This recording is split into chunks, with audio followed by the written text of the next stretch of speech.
The collections agent said my name 3 times before I understood what she was talking about. Ms. Reyes, this is regarding an outstanding balance of $14,200 on an account opened in your name in March of last year. I was standing in the break room at Continental Freight Logistics, coffee cup halfway to my mouth, and I remember laughing. Not because it was funny, because it was so obviously a mistake that laughing was the only response that made sense. "I've never opened a loan with your company," I said. "You have the wrong person. I have your social security number, your date of birth, and your mother's maiden name as the security verification answer," the woman said. "Would you like me to read them to you?" She did. Every digit was correct. Every answer was correct. "My name is Vanessa Reyes. I'm 36 years old. I work as a senior accountant, the kind of job where I spend 8 hours a day making sure other people's numbers add up correctly. I have spent my entire adult life being careful with money because I watched my mother be careless with it for 30 years. And now a stranger on the phone was telling me that somewhere in the last 14 months, someone had opened a personal loan in my name for over $14,000, and it had gone unpaid for so long that it was in collections. I hung up and called the number back myself, not trusting the caller ID. Same answer, same account, same amount. That night I pulled my credit report for the first time in 3 years. I sat at my kitchen table with my laptop glowing in the dark, and I watched my hands go cold as 3 more accounts appeared that I had never opened. A credit card with a $9,000 balance, a second personal loan for $6,000. A store card at a furniture chain I had never shopped at, $4,000 maxed out. $23,000 of debt wearing my name like a mask. I didn't sleep. I sat there running through every possibility a rational person runs through. Identity theft from a data breach, a stolen wallet I never noticed, a scammer who somehow got my information from somewhere online. Anyone but the 2 people who actually had my social security number memorized, my mother's maiden name, my childhood address, and every password I'd used since I was 22. My mother Carol and my stepfather Dennis. I didn't want to think it. I spent an entire week not thinking it, calling the banks instead, filing disputes, requesting documents, telling myself it had to be some faceless criminal in another state. But faceless criminals don't know your mother's maiden name is Whitfield. Faceless criminals don't know you got a dog named Biscuit in 2019 and used it as a security question answer on 3 different accounts. The furniture store was the one that broke it open. I called them directly, gave them my dispute case number, and asked where the furniture had been delivered, since a maxed out $4,000 balance meant something had actually been bought and shipped somewhere. "Delivery address is 4417 Larkspur Lane, Unit B," the representative said. That was my mother's house. I sat in my car in the parking garage at work for 40 minutes after that call, engine off, hands on the steering wheel, not moving. I kept waiting for a different explanation to arrive. It never did. The furniture, a leather sectional and a dining set, had been delivered to my mother's address 11 months earlier and charged to a store card opened in my name. That's when everything changed. I need to explain something about my mother, because otherwise none of this makes sense. Carol Whitfield Reyes has never in her life held a job for more than 2 years. She has been married 3 times. She has filed for bankruptcy once that I know of, and probably should have filed a second time around 2018 when Dennis's landscaping business collapsed and they lost their first house. She is charming in the particular way that lets her walk into a bank and get a loan officer laughing within 90 seconds. She calls it being good with people. I spent my childhood calling it something else, though I never said the word out loud until I was in my 20s. Manipulation. Growing up, money in our house arrived in waves and disappeared just as fast. There were months we had nothing, and months my mother would show up with a new car she absolutely could not afford, paid for with a loan co-signed by whichever relative hadn't caught on yet to what happened to people who co-signed for Carol. My grandmother lost $11,000 that way. My Aunt Denise stopped speaking to her for 6 years after a co-signed loan for a sure-thing investment evaporated. I told myself I was different. I told myself that because I was careful, because I had good credit, because I checked my accounts and paid my bills on time, and never once in 36 years asked her for $1. I was protected from whatever gravitational pull had swallowed everyone else in the family. I was wrong, I just hadn't checked closely enough. I didn't confront her right away. I am an accountant. My instinct in a crisis is not to yell, it's to build a file. I spent the next 3 weeks doing what I do for a living. Except this time, the numbers were my own life. I requested certified copies of every fraudulent application from every bank. Under federal law, once you file an identity theft report, creditors are required to give you the actual documents used to open the account if you ask. Most people don't know that. I knew it because I had helped a coworker through the exact same process 2 years earlier, back when I thought it was the kind of thing that only happened to other people. The applications came back one by one over email, PDF attachments with digital signatures. The personal loan application listed my correct Social Security number and date of birth, but the phone number on file wasn't mine. It was a number with my mother's area code. The email address used to receive the loan documents was vwris1988@gmail.com. My middle initial is not W. Carol's maiden name is Whitfield. Carol was born in 1988. She had built an email address using my first name and her own middle initial and birth year, apparently not thinking anyone would ever look closely enough to notice the mismatch. The credit card application was worse. It had an income figure listed $68,000 a year. Employed at Continental Freight Logistics 4 years. That part was true, that's actually my job. But the application had been submitted through a browser cookie trail that, when I asked the bank's fraud department to trace it, matched an IP address registered to a residential internet account under the name Dennis Marsh at 4417 Larkspur Lane, my stepfather's home address, my mother's house. I printed everything. I built a folder with tabs, 14 pages of loan documents, 6 pages of delivery confirmations, 3 fraud department case numbers, and a credit report with $23,000 of debt highlighted in yellow. Then I drove to my mother's house on a Sunday afternoon, because some conversations you don't have on the phone. She answered the door in a robe, holding a cup of tea, smiling the way she always smiled, like the last 10 years of my carefully rebuilt boundaries had never happened. "Vanessa, what a nice surprise." "We need to talk," I said, and I held up the folder. Her face did something I will remember for the rest of my life. It wasn't shock. It was recalculation. I watched her mind flip through possible stories in real time, the way a con artist checks their cards before deciding which one to play. Come in, don't stand on the porch," she said, and behind her I could see it, the leather sectional, dark brown, expensive looking, sitting in her living room, exactly where the delivery confirmation said it would be. I sat down across from her at the kitchen table. The same table where I'd done my algebra homework at 11 years old, while she was on the phone convincing a payday loan company to extend her 1 more week. Dennis wasn't home. I found out later she'd texted him to stay at the hardware store longer. "I got a call from a collections agency 3 weeks ago," I said, "about a loan I never took out. Since then, I've found 4 accounts opened in my name, $23,000. One of them paid for that couch you're sitting 15 feet from right now. Vanessa, don't." My voice came out steadier than I felt. "I have the applications. I have the email address you made up using my name and your birth year. I have the delivery address. I have the IP address that matches this house. I'm not asking if you did it. I'm telling you what I already know, and I need you to understand that before you say anything else." She set down her tea. For a long moment she didn't speak, and I watched her decide, again, which version of the story to tell.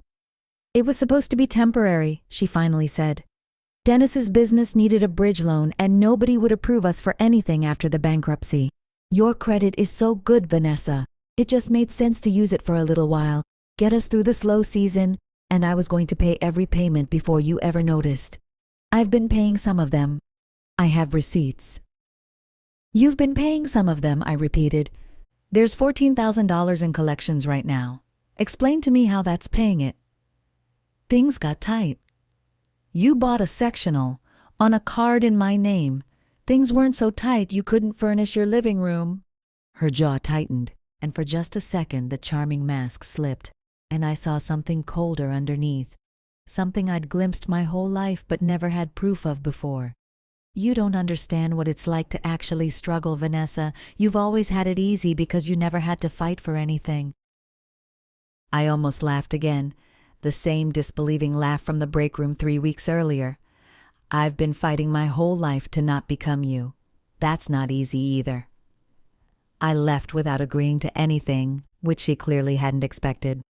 I think some part of her believed that once I understood her reasoning, I would simply absorb the debt the way I'd absorbed every other consequence of her choices for 36 years. Quietly, without documentation, without a fight. But I had already started the fight 3 weeks earlier, before I ever knocked on her door. I just hadn't told her that yet. I filed a formal police report the following Monday, not out of spite, but because it's a required step for an FTC identity theft affidavit to carry legal weight. The officer who took my statement asked, almost gently, "Do you know who did this?" "My mother," I said, and watched him write it down without any change in his expression, like he'd heard this exact sentence 100 times before. Apparently he had. He told me afterward that family identity theft, especially parent-to-adult child, was one of the most common categories they saw, and one of the hardest for victims to report, because the shame of it made people wait years before coming forward. I hadn't waited years. I'd waited 3 weeks, and I still felt sick walking out of that station. With the police report and the FTC affidavit, I went back to every creditor. Federal law is unusually clear here. Once a legitimate identity theft report is filed, creditors must remove the fraudulent debt from your credit file and cannot pursue collection against you for it. Within 6 weeks, 3 of the 4 accounts were closed out entirely and wiped from my credit report. The furniture store fought it the longest, since there was an actual delivered product, but once I provided the delivery confirmation showing the address wasn't mine and never had been, and photographs I quietly took of the exact sectional sitting in my mother's living room, they closed the account too and referred the balance to their own internal fraud recovery team. That team, it turned out, doesn't go after the identity theft victim. They go after the person who committed the fraud. I hadn't done any of this to get my mother arrested. I want to be honest about that, because for a while I told myself the goal was simply to clear my name and walk away. But paperwork has its own momentum once you set it moving, and I had signed sworn statements identifying her as the person responsible for the applications. That's not something you can quietly take back later, and some nights I lay awake wondering if I should have found a gentler way.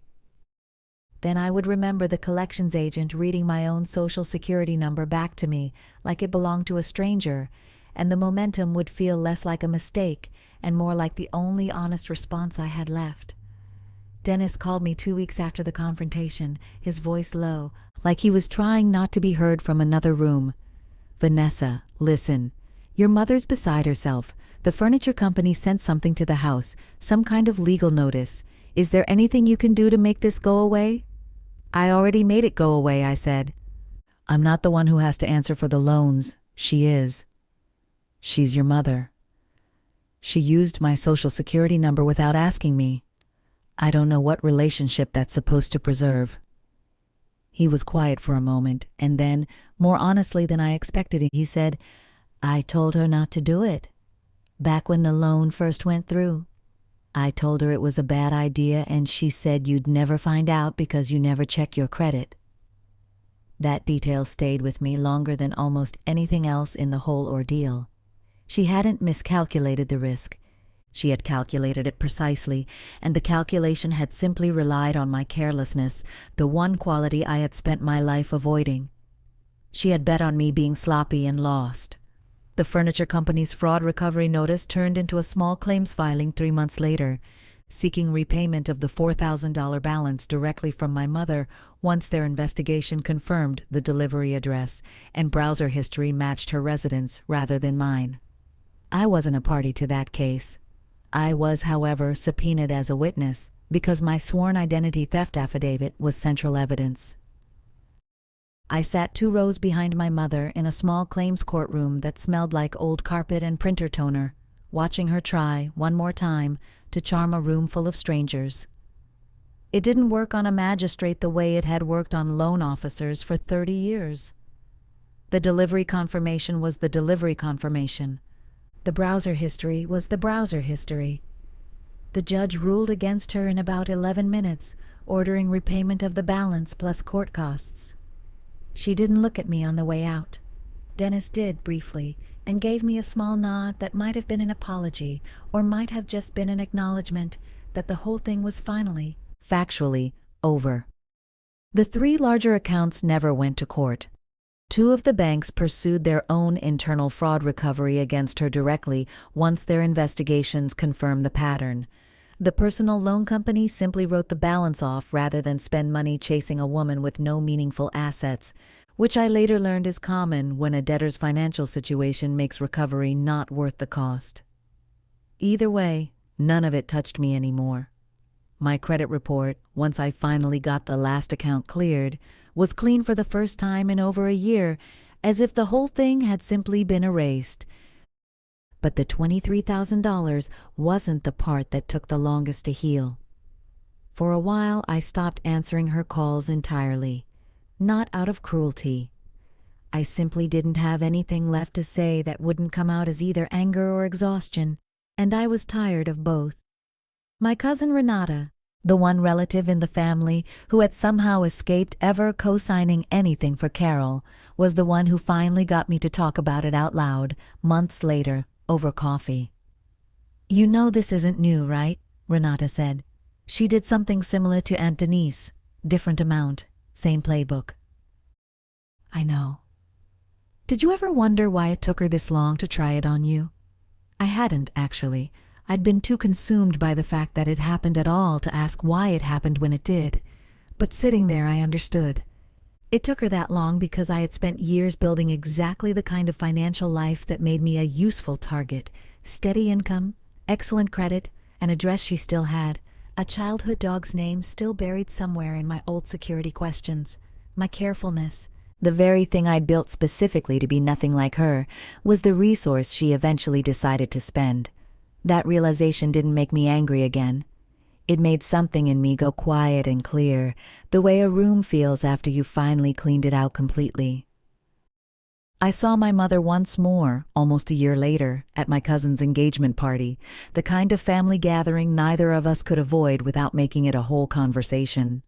She looked older than I remembered, thinner in a way that wasn't flattering, and when our eyes met across the room, she didn't come toward me the way she used to, arms already opening for a hug I hadn't agreed to.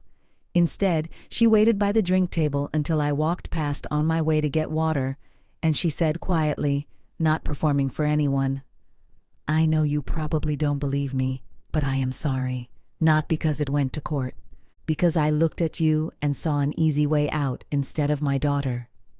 I didn't forgive her in that moment, not fully, and I don't know if I ever will in the complete way people mean when they use that word, but I told her I appreciated her saying it, and I meant that much at least. We talked for maybe 5 more minutes, careful and a little formal, like 2 people who used to know each other well and were now relearning the outline of a relationship from a safer distance. I still check my credit report every single month now, a habit I never had before and wish I'd started 20 years earlier.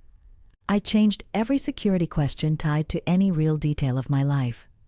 I froze my credit with all 3 bureaus, which means no one, not a stranger, not a bank, not my own mother, can open anything new in my name without a code only I possess. Some nights I think about the version of myself who laughed in the break room that first day, so certain it had to be a mistake, so unable to imagine that the danger in my life had never been strangers at all. I don't laugh at her for that anymore. I just wish I could tell her it was going to be all right, that she would handle it the way she'd handled every set of numbers in her career, carefully, patiently, until they finally added up.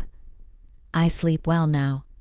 Not because everything is resolved between my mother and me, because it isn't, not completely, and maybe it never fully will be, but because for the first time in my adult life, my name belongs entirely to me again, and no one can spend it without my permission. That, it turns out, was the only kind of peace I actually needed.